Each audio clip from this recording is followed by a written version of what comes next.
I'm Yitzhak Berger. I teach Hebrew at Drisha. Here in Parashat Pinchas, we encounter something that relates to a matter that we've spoken about on another occasion. And that is the second one in a tradition taking over the helm and continuing that tradition. In the past, we've mentioned that when Yitzhak is chosen as the one of the Avot who continues the tradition begun by Abraham, that Yitzhak is the more passive character, more of a follower, but that was precisely what gave him the ability to continue the tradition properly and to set a standard for what it meant to follow a tradition.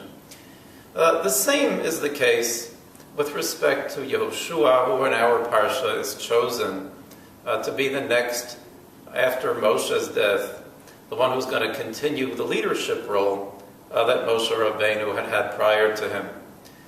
And what's interesting is that Moshe asks God to choose somebody who's going to lead this nation so that they should not be katzon asharei lahem ro'eh, like someone who doesn't have a master, like sheep that don't have a shepherd. Moshe knew that Yehoshua all along had been his right-hand man and had been loyal to him, would never leave his tent. He was the one who stood up for Moshe. Get the sense that Moshe had some suspicion that perhaps Yehoshua was not the one who would have the leadership quality to be able to follow in his path. There is the other character, perhaps a candidate who could have taken over, and that would have been Kalev. But we see from many texts that Kalev had a more aggressive personality.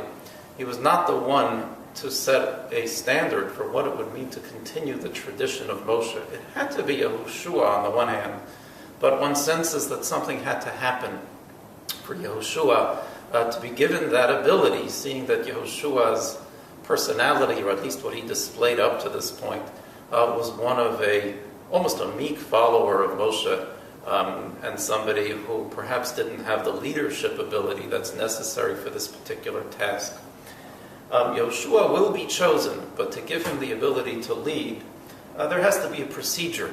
And we read about this procedure in God's response to Yehoshua, God's response to Moshe, rather, after Moshe asks God to please give the Israelites a leader. And God says that there needs to be a ceremony whereby Moshe, in front of all of the people, would transfer his glory or his authority over to Yehoshua, so everybody would see that Yehoshua, the follower, is now the leader. And part of this process would involve Yehoshua consulting with the Urim, the Tumim, all things that have a certain paradoxical quality to them. On the one hand, Yehoshua is going to be the new leader, and people need to see and will see through this process that he is taking over that authority from Moshe, and he will be listened to. But at the same time, everyone sees that Yehoshua is gaining the authority that he has through, on the one hand, consultation with the Urim Tumim, but more important, because he received the authority that he has straight from Moshe Rabbeinu. There is, in turn, a certain duality, a certain paradox to the leadership of the one who takes over, of the second one to bring the tradition further. Everyone sees that that leader is, on the one hand, somebody who, in order to become that leader, needed to draw something from the person who founded the tradition.